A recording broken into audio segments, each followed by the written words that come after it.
Abuelita, no puedo esperar para ver el siguiente capítulo de Los Vengadores. En mis tiempos yo no veía películas de ellos, leía cómics. Ah, sí, todo eso en libros. Bueno, no eran exactamente libros, pero todas esas historias que te gustan a ti y a tu hermana vienen de la literatura. ¿A ella? Esas cosas de romances agradables y empalagosas no pueden ser como las mías. Hey, no son empalagosas, son la representación del destino, las familias, la identidad, la justicia, la venganza, todo eso alrededor del amor. Asqueroso. Les voy a contar una historia, vengan aquí. Hace muchos años empezó una revolución que quería acabar con los reyes y permitir que el pueblo entrara al poder. ¿Y esto qué tiene que ver con nuestra discusión? Déjame continuar, Juan. ¿Dónde me quedé? Ah, sí. Al ganar el pueblo no solo permitieron un nuevo gobierno, también se abrió el espacio para nuevas estéticas, narrativas y con esto la literatura, el arte y la cultura como algo popular, ya no solo como algo exclusivo de los reyes y sus amigos. Entonces empieza el boom del romanticismo y consigo la alfabetización, pues estas historias pueden ser adquiridas por los menos favorecidos porque son masivas y baratas. Además, que llegaban al público de forma sencilla, porque esto del melodrama representaba sentimientos de la cotidianidad como la fuerza, la justicia y sobre todo el amor.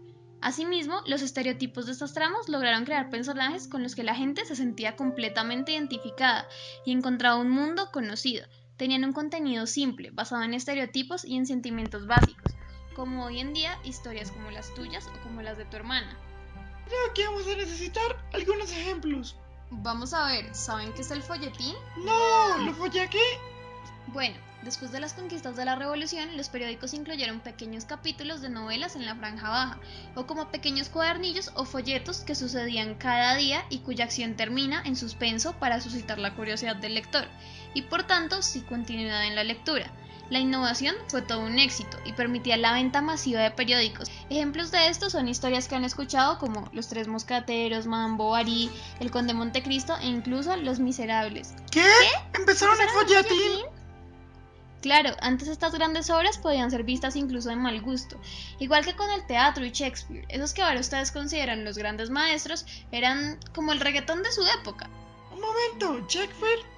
Claro, así como la literatura, el teatro también se masificó. Ahora era abierto al público, lleno de expresividad de sentimientos y además tenía gran efectividad en escena. Todo enfocado siempre en lo popular. Ya saben, esas historias típicas como La Cenicienta, El Príncipe y el Mendigo, Romeo y Julieta, Los Miserables, El Conde de Montecristo, Cumbres Borrascosas. Todo esto industrializado y masificado dio vida a nuevos géneros como el pulp o el cómic en el siglo pasado e incluso en este. ¿Los pulpo qué? Déjenme les cuento. El término pulp hace referencia a un tipo de pulpa de madera con la que se fabricaba el papel amarillento, astroso y de muy mala calidad. Este papel barato era el que se utilizaba a principios del siglo XX para las publicaciones de la época, las llamadas revistas pulp.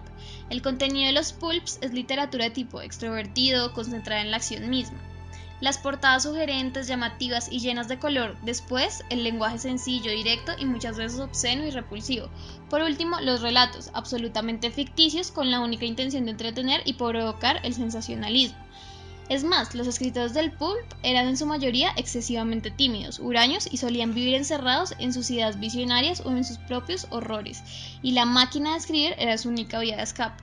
Durante los años que duró el movimiento pulp, una enorme cantidad de escritores, todos de ellos compulsivos, capaces de escribir cantidades ingentes de palabras en un solo día, y aunque sus historias tímidos, huraños y solían vivir encerrados en sus ideas visionarias o en sus propios horrores, y la máquina de escribir era su única vía de escape.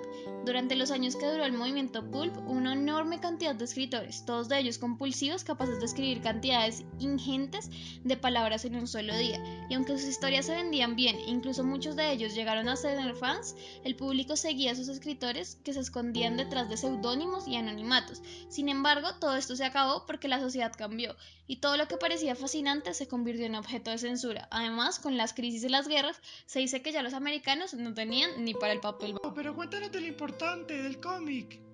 El cómic puede considerarse la evolución del pulp. Una de las diferencias fundamentales es la aparición de globos y cuadros en las conversaciones, pues a diferencia del pulp, donde se consignaba una imagen y enseguida un cuadro de texto en prosa, el cómic era muchísimo más dinámico. ya que en su misma página había diferentes escenas seguidas de pequeñas burbujas o cuadros de texto que ilustraban al lector sobre los diálogos o situaciones que viven los personajes.